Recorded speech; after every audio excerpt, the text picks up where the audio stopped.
Assalamualaikum warahmatullahi wabarakatuh. Kepada para penonton di sana, jangan lupa subscribe channel YouTube rasmi kami, Ustaz Wadi Anwar Official, supaya anda tidak ketinggalan video-video dan ceramah-ceramah terkini saya. Semoga kita mendapat manfaat. Terima kasih.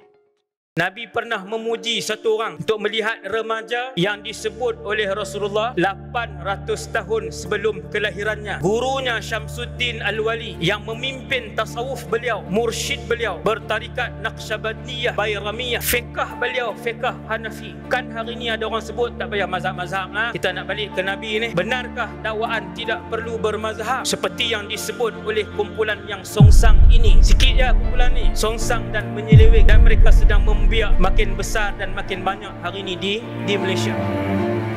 Nabi mendidik generasi terhebat di dalam alam ini. Nama generasi itu generasi sahabat. Kedua yang paling hebat generasi tabi'in. Ketiga yang paling hebat generasi tabi'in. Tiga generasi ini disebut oleh para ulama salafus salih. Disebut oleh para ulama salafus salih, lebih kurang 300 tahun. Hari ini tak ada dah salafus salih. Salafi yang original dulu 300 tahun yang pertama itu salafi yang original, yang dipuji oleh Rasulullah, yang gerak kerja dakwah mereka di atas manhaj Rasulullah. Pendekatan Islam mereka, pendekatan Islam Rasulullah. Kemudian di kalangan sahabat ada orang tua, ada kanak-kanak, ada lelaki, ada perempuan, ada kaya, ada miskin. Bila Nabi mula berdakwah di Mekah umur 40. Nabi mula berdakwah di Mekah umur 40. Nombor satu masuk Islam wanita. Nombor satu masuk Islam wanita. Namanya Khadijah binti Khuwailid. Kemudian yang masuk Islam seorang kanak-kanak namanya Ali ibn Abi Talib radhiyallahu anhu.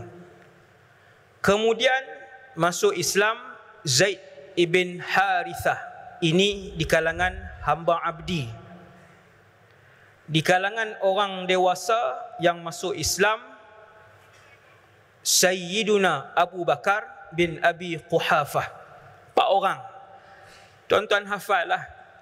Kalau nak up dalam status, hak ni baru boleh up. Jangan up orang bergaduh. Jangan up fitnah orang.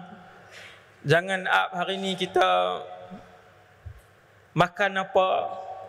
Tidak ada pahalanya yang tu. Up ilmu, up status maklumat ilmu yang kita belajar. Kawan kita tahu tadi kita datang ke kuliah agama, ceramah agama. Ada 4 orang yang awal masuk Islam. Ada di kalangan mereka kanak-kanak ataupun pemuda. Zaman sahabat, kanak-kanak remaja, kanak-kanak dan remaja bersama dengan Rasulullah sallallahu alaihi wasallam untuk membawa Islam. Tuan-tuan boleh bayang, zaman Nabi, Islam di Madinah sahaja. Ketika Nabi mula berdakwah, Islam di Madinah. Adalah tempat-tempat lain sikit-sikit Islam di tempat lain. Sahabat masuk Islam, balik berdakwah di Yaman. Masuk Islam, balik berdakwah di Iraq. Masuk Islam, balik berdakwah di Najd. Begitulah sikit-sikit. Islam berpusat di Madinah. Apabila Madinah diserang, apabila Yahudi serang, apabila tentera bersekutu serang, antara yang pertahankan Islam remaja. Maka dengar hari ini, wahai remaja-remaja Islam, umat Nabi Muhammad sallallahu alaihi wasallam. Remaja sahabat pada waktu itu berumur belasan tahun. Pada peperangan pertama Islam, namanya Perang Badar, tak ramai pun tentera Islam. Ni malam ni ramai. Kita di masjid, saya melupa dah, Masjid Sultan Ismail Petra, Tanah Merah, betul tak? Kubang Kerian. Tanah Merah semalam, Kubang Kerian. Ni mesti ada geng Tanah Merah ni. Masjid Sultan Ismail Petra, Kubang Kerian. Alhamdulillah, malam ni yang paling ramai sebab masjid ni yang paling luas. Alhamdulillah, semoga semua ikhlas, termasuk saya yang bercakap. Amin. Perang Badar, perang pertama. Nabi dan sahabat bukan keluar untuk berperang, tak bawa senjata perang. Tak bawa senjata perang sebab keluar untuk tujuan lain, kemudian jadi peperangan. 313 orang. Ni berapa ribu dah ni. Ketika itu Nabi bermunajat. Pada malam esok nak perang, Nabi bermunajat di dalam kemahnya yang dibuat oleh para sahabat. Sehingga subuh hampir menjelang, Nabi masih lagi menjulangkan tangannya ke langit, berdoa kemenangan kepada Allah Subhanahu wa ta'ala.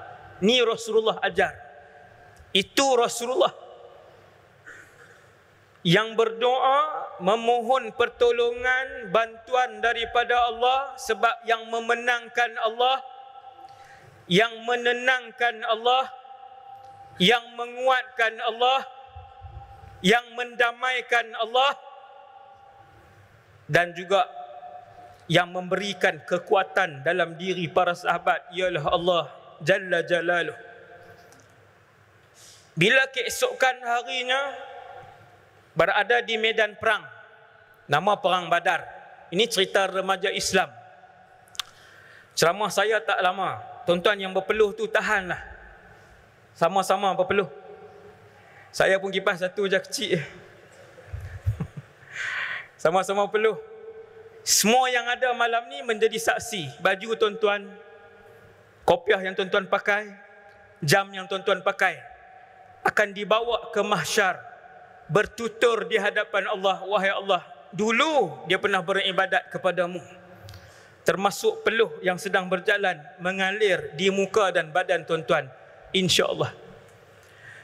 Di bila Perang Badar, semua sahabat bersedia, termasuk seorang sahabat namanya semua orang kenal, Abdurrahman ibn Auf.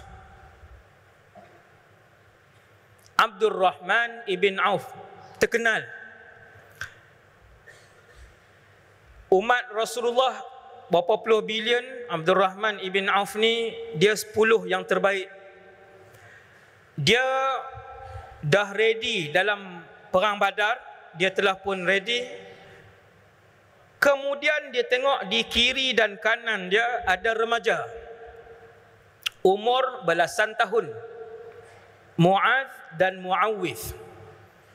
Mu'adz ibn Amr, Mu'awwidz ibn Afra, sahabat. Ini kita tak kenal, sahabat.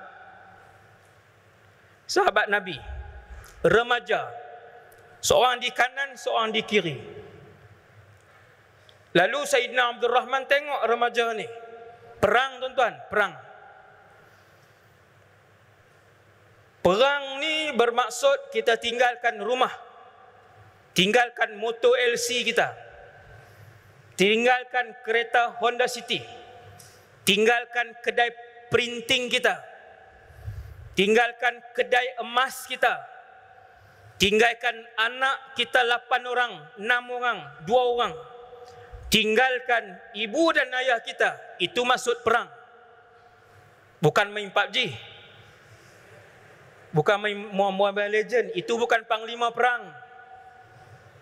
Itu dia alam maya, tak ada nilai dia. Dia perang betul. Mereka yang subuh dan berjamaah di masjid dan bersedia untuk pertahankan kesucian agama ini ketika agama ini diganggu dan dinodai oleh orang lain. Itu tunggu masanya, belum habis masanya. Masanya akan sampai sikit masa lagi, insya-Allah. Kemudian bila ada Muaz dan Muawwiz di kiri dan kanan, mereka mencari-cari sesuatu. Muaz ni dia tengok pihak musuh di sana, bukan macam ni tuan, dia jauh. Tapi boleh nampak Muaz mencari sesuatu, Muawwiz mencari sesuatu. Kemudian Sayyidina Abdul Rahman tanya, siapa yang kamu cari? Dua-dua remaja ni jawab, kami mencari Abu Jahlin. Nabhathu an Abi Jahlin. Pakcik kenal tak yang mana satu? Abu Jahal. Abu Jahal ni panglima satu pihak musuh, iaitu tentera Quraisy yang datang dengan 1000 orang lengkap dengan senjata perang. Quraisy 1000 orang lengkap dengan senjata perang. Ketua utamanya Abu Jahal. Dua remaja ini mencari Abu Jahal. Tuan-tuan, selalunya orang nombor satu, berapa orang keliling dia? Seorang? Ramai. Yang keliling dia tu juga panglima-panglima, sebab dia panglima satu. Yang escort dia, yang jaga dia, sebab dia nak susun perancangan perang, kedudukan tentera dalam perang. Remaja ni cari Abu Jahal. Lalu Abdul Rahman ibn Auf tanya, untuk apa kamu cari Abu Jahal?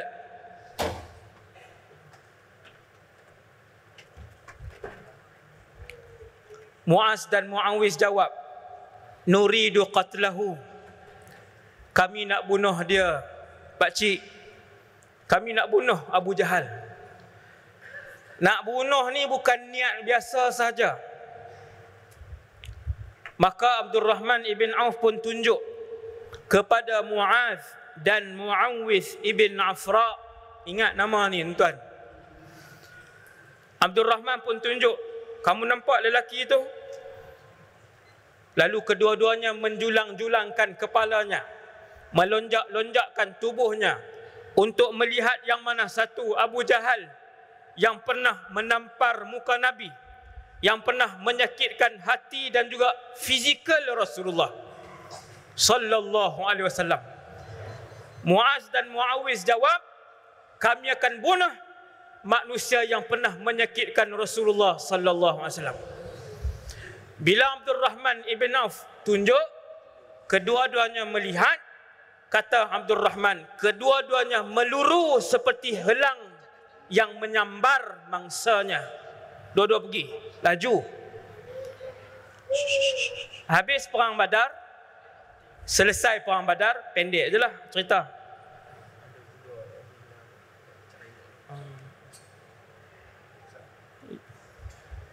Ada,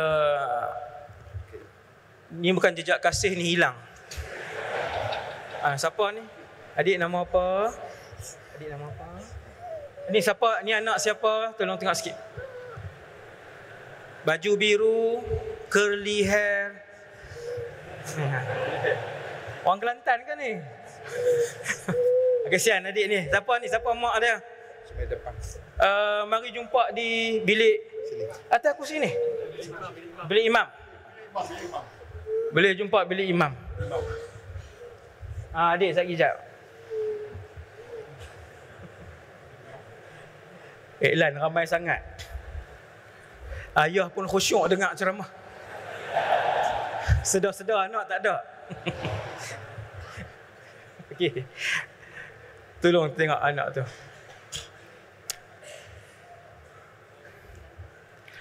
Apabila Abdul Rahman ibn Auf tunjuk Abu Jahal, yang pernah menampar kepala Rasulullah, yang pernah menyebarkan fitnah ke atas Rasulullah, yang pernah menyakiti Rasulullah. Kedua-dua remaja itu meluru laju, kata Abdul Rahman ibn Auf, dan kedua-duanya membunuh Abu Jahal. Selesai. Mati Abu Jahal. Remaja yang membunuh Abu Jahal. Abu Jahal ni digelar oleh Rasulullah Fir'aun hadhil ummah. Fir'aun umat Nabi Muhammad paling jahat sekali. Hak umat Nabi Muhammad yang paling banyak rancang untuk menggagalkan dakwah Nabi, rancang untuk bunuh Nabi, rancang untuk sekat Rasulullah. Tangan dia pernah pukul Nabi, kepala Nabi, badan Nabi, Abu Jahal.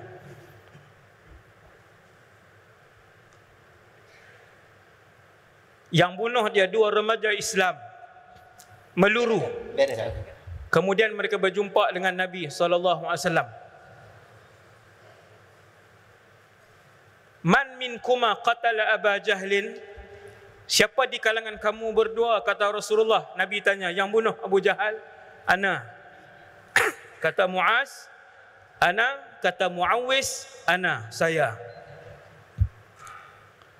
Hal masahta sayfaykuma? Apakah kamu berdua telah pun mengelak pedang? Belum. Nabi suruh tunjuk pedang. Wallahu a'lam, saya tak tahu apa maksudnya, tapi apabila kedua-duanya tunjuk pedang, Nabi pun sebut laqad qatalahu kilakuma. Qatalahu kilakuma. Telah bunuh Abu Jahal kedua-dua kamu. Seorang libas dan seorang pun melibas satu lagi pedang. Kedua-duanya membunuh Abu Jahal. Saya sebut contoh remaja pada zaman Rasulullah. Saya boleh ambil contoh ibadat remaja zaman Nabi, boleh. Saya boleh ambil contoh ilmu remaja zaman Rasulullah. Tetapi untuk ibadat dan ilmu itu banyak. Boleh kita buat contoh yang banyak zaman ni, ada zaman ini. Anak-anak remaja yang alim. Nah, baru ni pergi ke sekolah saya buat temu duga. Ada satu jawatan kosong, pegawai syariah. Temu duga di dalam bahasa Arab. Temu duga tu dalam bahasa Arab.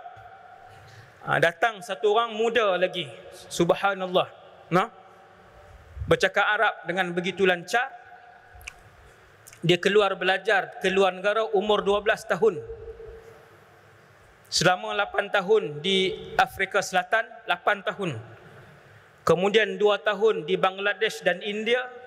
Kemudian 6 tahun di Yaman, di tempat yang agak susah di Yaman, di Ribat Tarim. Dia datang temu duga. Saya rasa saya yang kena temu duga waktu tu. Bila minta, waktu tu kita guna kitab Fathul Qarib, Tuhfatul Murid dan Syarah Qatrun Nada untuk dihuraikan oleh yang datang temu duga tu. Entah. Masya Allah, anak muda hebat. Sebab tu saya tak sebut contoh anak muda hari ini yang mahir ilmunya, yang tinggi ilmunya. Ada anak-anak muda hari ini, alhamdulillah. Ada anak-anak muda hari ini yang juga tinggi ibadatnya, hebat. Muda-muda sudah hebat, rajin puasanya, rajin zikirnya, ibadatnya. Tapi saya ambil contoh sahabat-sahabat remaja yang pengorbanan mereka, keberanian mereka belum lagi ada pada zaman ini. Kerana mereka mengorbankan nyawa mereka untuk Allah dan Rasulnya. Maka kisah yang pertama hari ini adalah Muaz dan Muawidh, dua orang remaja zaman Nabi.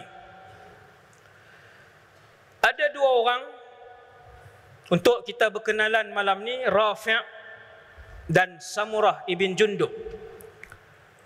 Rafi' ibn Khudaij dan Samurah ibn Jundub. Bila berlaku perang, Rafi' ni datang ke Nabi. Ya Rasulullah, saya nak masuk perang.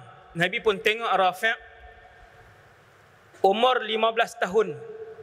15 tuan-tuan, bukan 51. 15. Bila umur 15, Nabi tak luluskan. Nabi kata tak boleh, kamu muda sangat. Kamu masih terlalu muda. Balik wahai Rafi'. Ayah Rafi' datang. Bukan datang nak lawan dengan cikgu di sekolah. Hari ni ayah kalau datang lawan dengan cikgu di sekolah. Sebab anak dia kena rotan.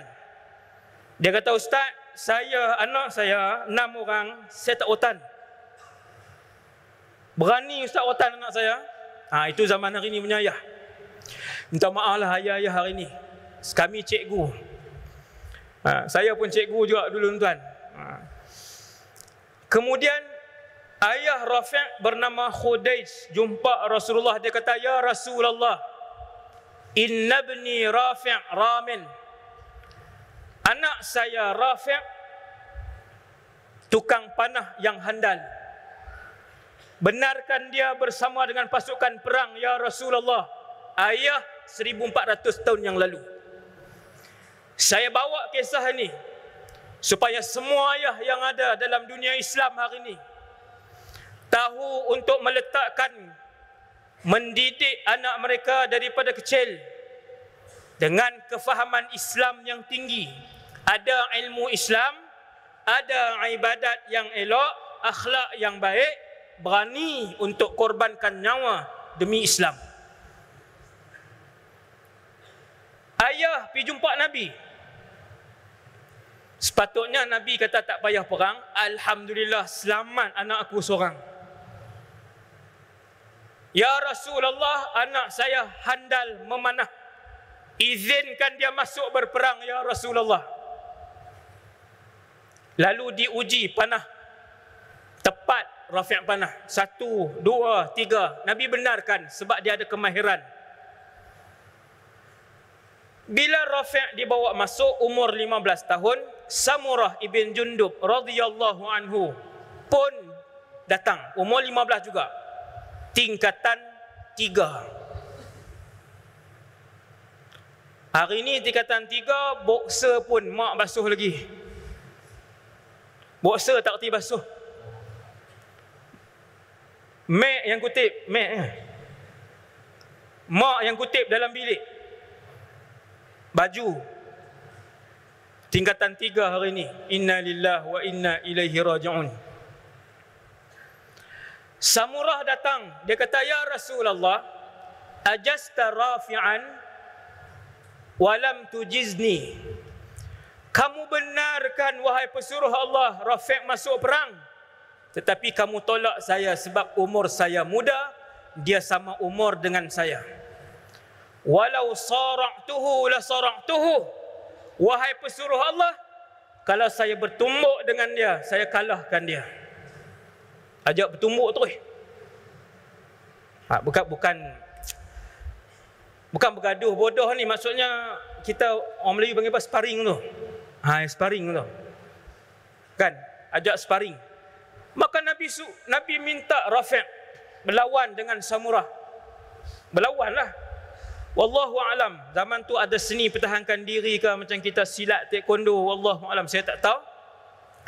Tapi diajak berlawan. Bila berlawan, Samurah mengalahkan Rafi'. Maka Rasulullah kata, kedua-dua kamu masuk dalam medan perang.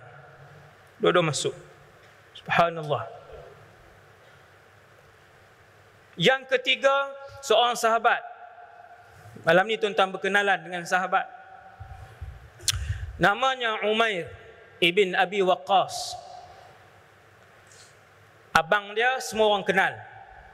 Sa'ad ibn Abi Waqqas. Sahabat ni nama Umair ibn Abi Waqqas. Umur 15-16 tahun. Macam tu juga. Dalam perang Badar, dia menyorok di belakang orang ramai. Dalam perang Badar. Bukan menyorok sebab takut. Bila dia menyorok di belakang orang, dia menyorok, dia berjalan laju-laju, dia menorok belakang orang ni, dia berjalan laju-laju, dia menorok belakang ni, perang dah tak bermula. Lagi sehari dua hari, perang nak mula. Dia menyorok daripada seseorang. Abangnya, pemanah tepat Rasulullah, nama Sa'ad ibn Abi Waqqas.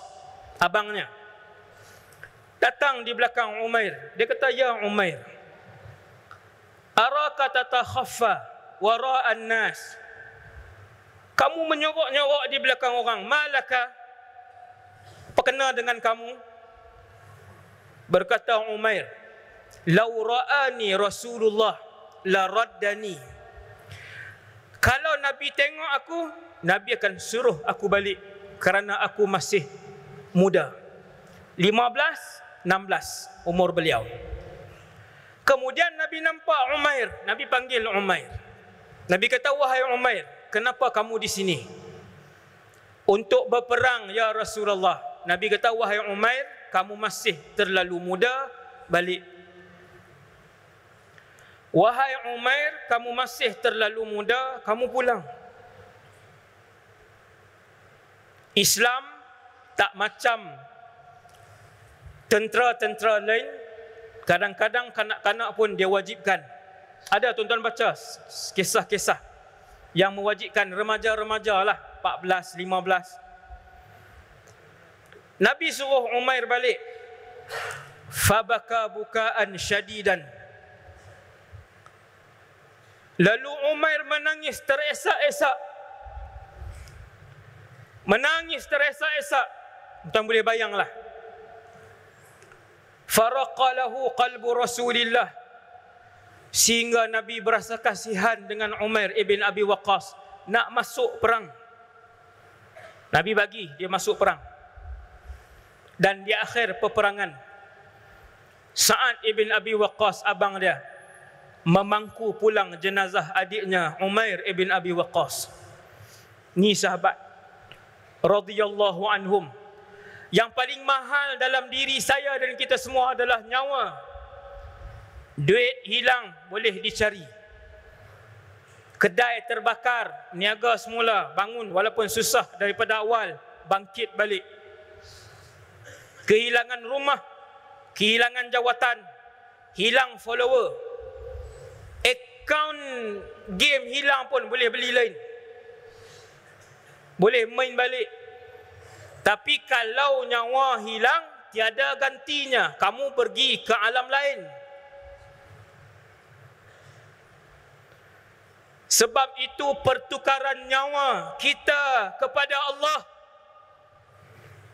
Kita jual nyawa kita kepada Allah untuk membeli syurga dan redha Allah. Dengar tuan-tuan. Kita bagi nyawa fi sabilillah untuk mencapai redha Allah dan syurga Firdaus. Yang ini yang kita nak tanam dalam jiwa kita. Anak-anak remaja hari ini nak tanam dalam jiwa mereka supaya boleh jadi seperti para sahabat radhiyallahu anhum ajma'in.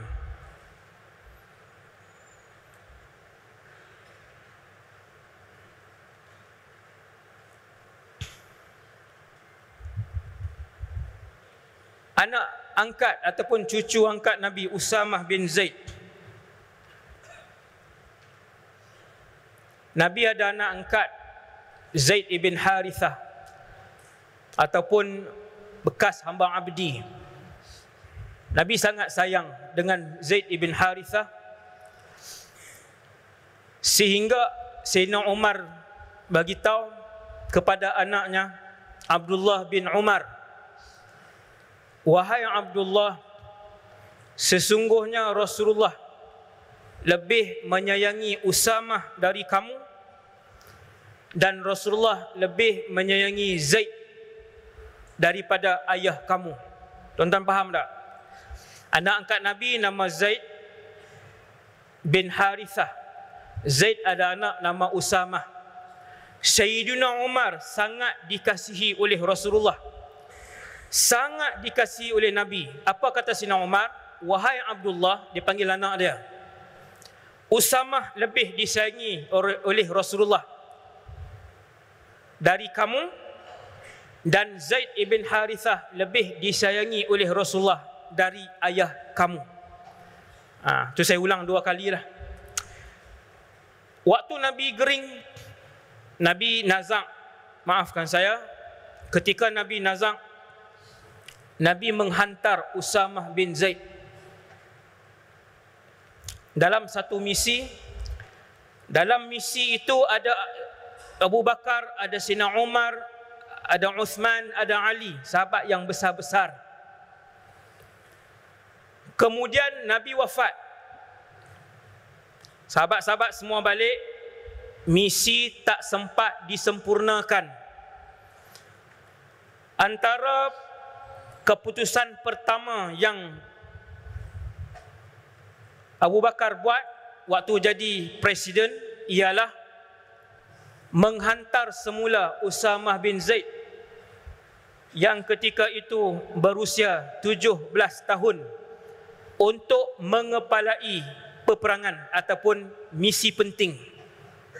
Umur 17, tuan, tingkatan 5. Dalam pasukan itu ada ramai sahabat-sahabat yang besar. Ada yang lain pakat bunyi. Mereka bunyi kata, kenapa yang Abu Bakar masih lantik Usamah? Dia muda, lantiklah orang lain. Lantiklah orang lain yang lebih dewasa. Kenapa lantik Usamah? Mungkin dia tak mampu nanti. Tetapi Abu Bakar yakin dengan lantikan yang dibuat oleh Rasulullah sallallahu alaihi wasallam. Sebab Nabi yang lantik, aku percaya lantikan itu betul. Maka Abu Bakar teruskan lantikan tersebut. Sayyiduna Usamah bin Zaid membawa pasukan yang ada ramai sahabat yang besar, bawa pergi. Pendek cerita, tuan-tuan, peperangan itu selesai, misi itu tamat, tidak ada seorang pun yang mati syahid ataupun mati di dalam misi tersebut. Kesemuanya balik, bawa balik harta rampasan perang yang banyak, bawa balik tawanan perang yang banyak, sehingga ketika itu mereka sebut, ma ra'ayna jaishan aslama min jaishi Usamah. Kami tidak pernah melihat satu kumpulan tentera yang lebih sempurna dari kumpulan tentera Usamah bin Zaid. Saya nak cerita kepada semua ibu-ibu, ayah-ayah, para remaja, anak-anak muda yang hadir pada hari ini. Sayyidina Usamah dan sahabat-sahabat yang lain berumur belasan tahun ditarbiah oleh Rasulullah untuk mencintai akhirat. Sebab tu, tuan-tuan perasan, saya cuba dalam ceramah-ceramah saya seluruh Malaysia untuk bercakap tentang syurga dan neraka. Saya cuba untuk bercakap sebaik yang mungkin, sepanjang yang mungkin, selebar yang mungkin berkaitan dengan barzakh dan mahsyar, syurga dan neraka, supaya umat Rasulullah sallallahu alaihi wasallam kembali tahu bahawa dunia ini tempat untuk berehat sebentar sahaja, tempat untuk singgah sebentar sahaja, dan kita semua selepas kematian mempunyai perjalanan yang begitu panjang dan mencabar, iaitulah perjalanan di barzakh, kemudian di mahsyar. Untuk yang terakhir sekali pada malam ini, tuan-tuan, ialah saya bercakap tentang seorang remaja yang hidup 800 tahun selepas kewafatan Rasulullah. Tetapi Nabi menyebut namanya 800 tahun sebelum dia lahir. Ini hebat, kan? Nabi menyebut namanya 800 tahun sebelum dia dilahirkan. Subhanallah. Subhanallah. Remaja itu adalah Muhammad Al-Fatih, Sultan Muhammad Al-Fatih. Sultan Muhammad bin Murad Al-Fatih. Orang Turki. Orang Turki. Mazhab Hanafi. Ini saya sebut siap-siap. Mazhab Hanafi. Aqidah Maturidiyah. Aqidah Maturidiyah ni adik-beradik Asy'ariyah lah. Tuan-tuan tahu pun Asy'ariyah. Semua ni Asy'ariyah lah ni. Kita di Malaysia ni akidah kita Asy'ariyah.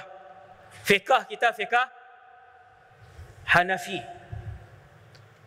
Sultan Muhammad ada banyak guru utama. Antara 3 guru utama beliau adalah Syamsuddin Al-Wali. Yang ni memimpin rohani beliau. Memimpin rohani beliau.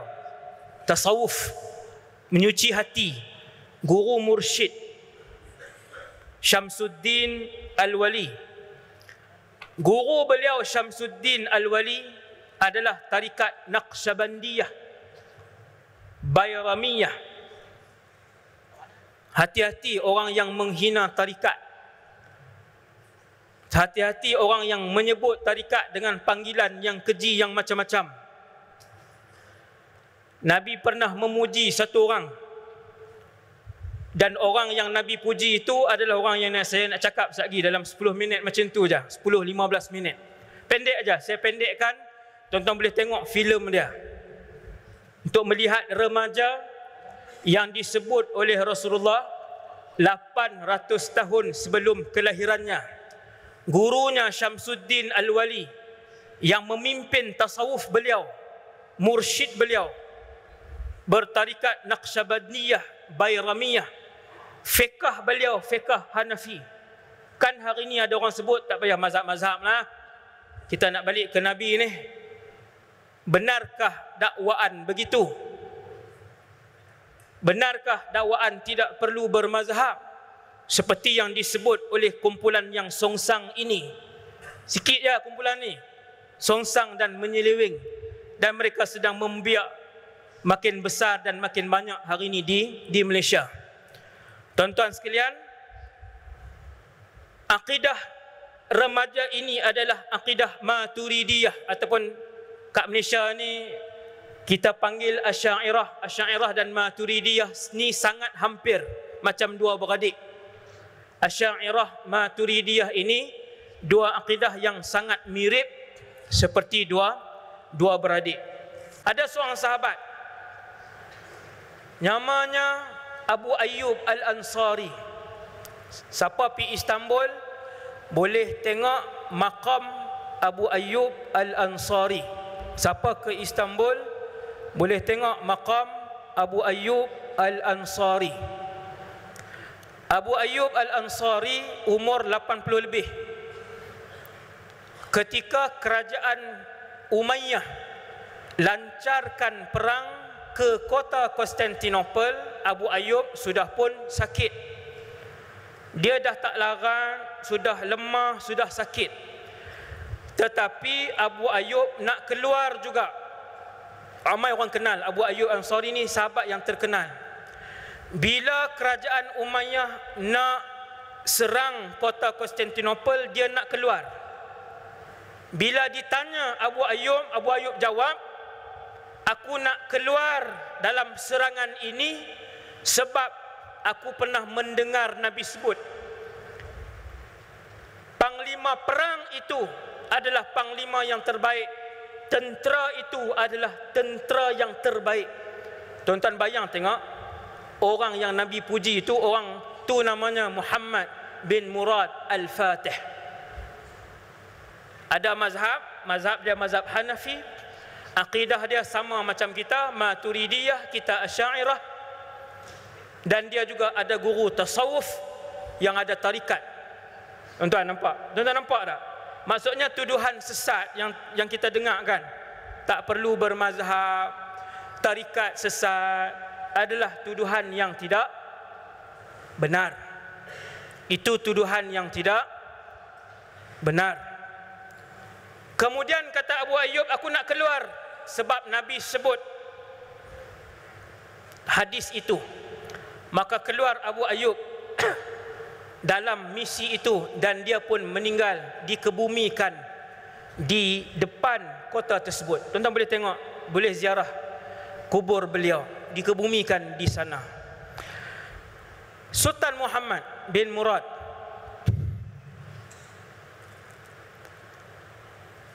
zaman Osmaniyah, mereka mencuba untuk tawan Konstantinopel. Satu yang paling rancak percubaan pada zaman ayahnya Sultan Murad II, orang saleh, orang tasawuf, juga berfiqah dengan mazhab Hanafi. Ayahnya orang saleh, dia cuba, tak berjaya. Lalu berkata ketika itu ulama yang bernama Syamsuddin Al-Wali, Al-Syekh Syamsuddin Al-Wali, dia kata, wahai tuanku Sultan, tuanku tidak akan berjaya menawan kota Konstantinopel. Yang akan menawan kota ini adalah anak tuanku di dalam buayan ini. Tuan-tuan, perkataan ini, perkataan ulama yang bernama Syamsuddin Al-Wali ini adalah satu perkataan yang boleh dilihat dan dibaca daripada sumber-sumber tarikh yang siqah, yang autoriti. Boleh dibaca daripada sumber-sumber sejarah yang autoriti. Macam mana Syekh ni, Syekh Syamsuddin ni, dia kata, wahai tuanku Sultan, yang akan membebaskan kota Konstantinopel ini adalah bayi yang berada di dalam buayan itu. Yang ini namanya firasah, namanya firasat. Ini namanya firasah. Firasat ni ada dalam Islam. Dia untuk guru-guru yang alim dan saleh, guru yang saleh yang diberikan nur oleh Allah Subhanahu wa taala. Kemudian Sultan Murad membesarkan anak dia dengan ilmu. Sultan Murad membesarkan anaknya dengan ilmu. Tuan-tuan, bukan senang-senang terus latih main game sebagainya. Kemudian nanti kamu mesti cekap. Sebab pertandingan lawan PUBG kamu menang. Sultan Muhammad Fatih dilatih dengan ilmu peperangan, menguasai lebih kurang 6 bahasa lancar, menguasai dengan baik 6 bahasa: Hebrew, bahasa Parsi, bahasa Latin, bahasa Arab, bahasa Turki, 6 bahasa. Mendalami ilmu sejarah, mendalami ilmu peperangan, mendalami ilmu sains, mendalami matematik, macam-macam ilmu. Dan dilantik menjadi sultan ketika berumur 19 tahun. Ini pelik 19 tuan-tuan, umur 19. Dulu bila baca kisah beliau, kita pun terbayang waktu umur 19. Buat apa waktu umur 19 tu? Duk basuh motor petang-petang. Lepas tu lepak, habis basuh motor pergi lepak. Waktu lepak bukan sembang pun, main game juga. Umur 19. Sultan Muhammadul Fatih dilatih dengan keilmuan yang banyak.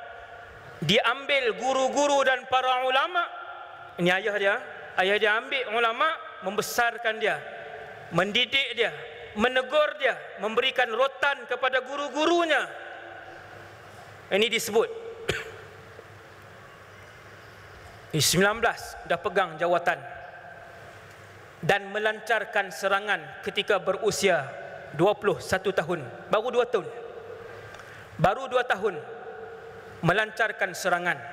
Keluar bersama 150,000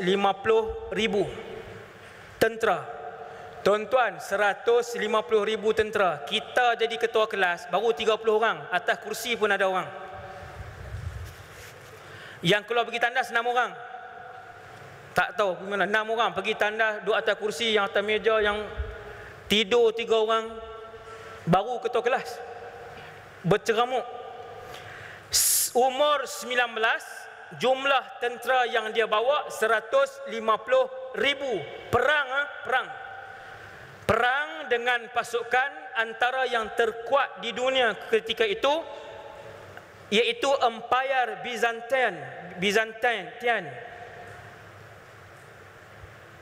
Byzantiniyah bahasa Arabnya.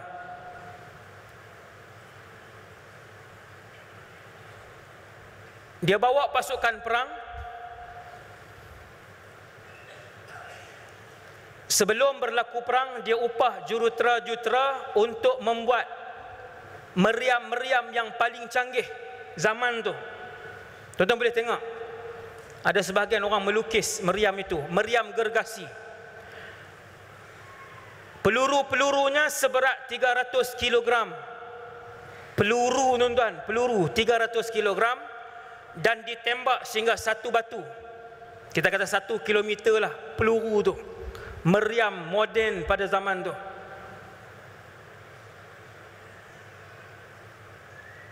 Lebih kurang 400 kapal perang yang dimiliki oleh kerajaan Turki Osmaniyah. Dibawa ketika itu 70 kapal perang. Bawa. Kapal perang bukan kayak tau. Kayak naik 2 orang je. 70 kapal perang. Lebih kurang 100,000 lebih tentera. Lalu dibawa. Mereka kepung kota Konstantinopel sebulan. Semua di atas air. Sebab nak masuk ke kota itu hanya air. Di atas laut. Sebulan. Setiap serangan yang dilakukan gagal. Serangan Sultan Muhammad Al-Fatih 1 gagal, 2 gagal, 3 gagal, sampailah ke-4, ke-5, ke-6. Tak ada jalan.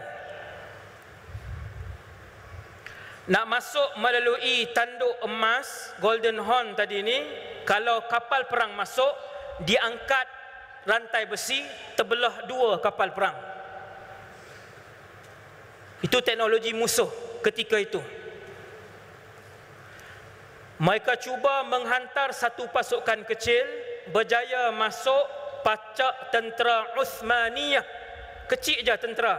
Berjaya masuk pacak tentera, pacak bendera Turki Uthmaniyah. Kesemuanya dibunuh lepas tu. Dihujani oleh pasukan tentera Byzantine yang ramai tadi. Tak berjaya. Tak berjaya. Macam-macam taktik digunakan.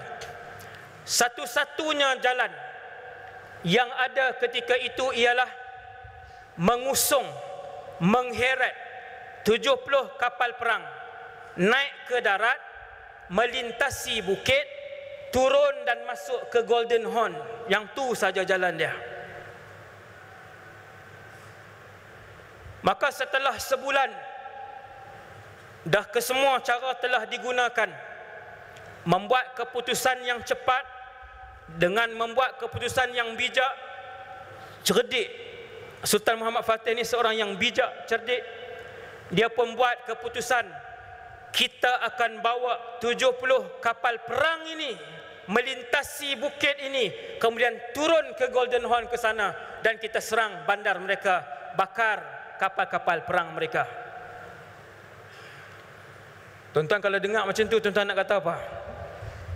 Saya panglima perang, saya ajak jom kita heret 70 kapal ni naik bukit. Bukit apa ada di Kota Baru ni? Bukit apa Kota Baru? Kota Baru bukit apa? Bukit Merah. Marak. Bukit Marak. Betul dah sebut ni. Betul, kenapa dia gelak? Tak betul lah tu. Tuan-tuan, kita perang ni malam ni 18,000 orang. Dalam dan luar. Baru 18,000. Saya keluarkan arahan 150,000 orang, kita nak heret 70 kapal perang sepanjang 3 hingga 5 kilometer. Kemudian nak naik satu bukit, turun ke arah sana. Itu arahan yang keluar ketika itu. Lalu pokok ditebang, dijadikan landasan, disalut pokok, batang-batang pokok itu dengan minyak. Pokok ditebang, tuan-tuan, bukan 1,000 orang, tuan-tuan nak tebang pokok, 150,000 orang. Mereka menebang pokok-pokok yang besar, dijadikan pokok-pokok, batang-batang pokok itu sebagai landasan untuk digerakkan kapal dengan mudah. Kesemua gerak kerja itu untuk mengheret 70 kapal perang dengan 150,000 tentera ditamatkan pada jam lebih kurang 1 pagi ataupun sebelum subuh. Keseluruhan 70 kapal perang itu telah pun diluncurkan masuk laju ke dalam Golden Horn tadi, tuan-tuan. Berjaya maksudnya. Selesai mereka buat kerja. Satu pekerjaan yang begitu ajaib pada zaman ini. Pekerjaan yang luar biasa. Patut Rasulullah puji pasukan tentera itu. Patutlah Rasulullah sebut dalam satu hadis yang sahih, la tuftahanna al-Qastantiniyah fala ni'mal amiru amiruha wala ni'mal jaishu dhalikal jaish. Nabi puji panglima perang dia, Sultan Muhammad Al-Fatih. Lalu mereka pun tebang pokok dalam satu malam. Kita projek hari ni sebulan tak selesai lagi.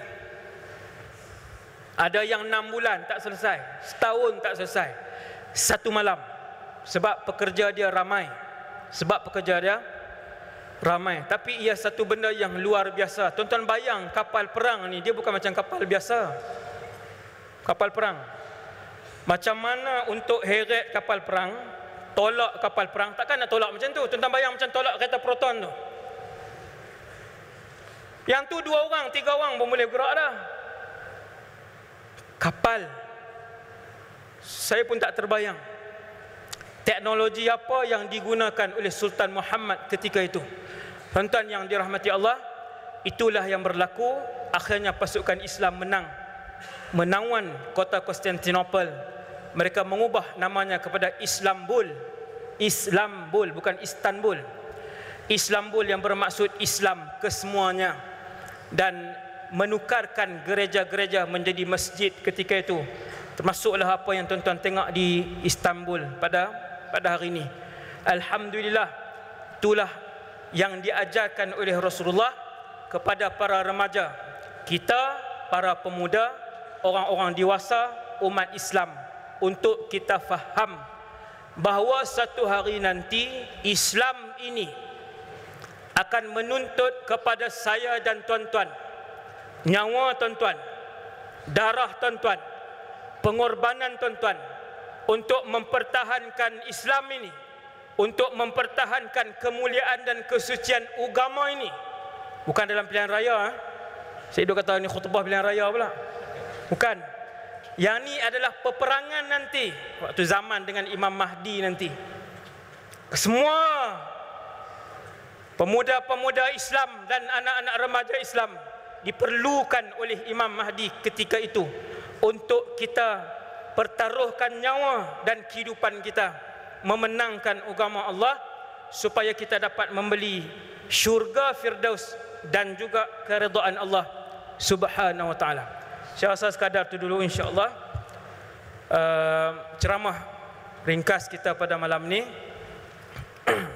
Ni macam khutbah lah tuan-tuan, kan? Tuan-tuan duduk tak apalah, panas pun.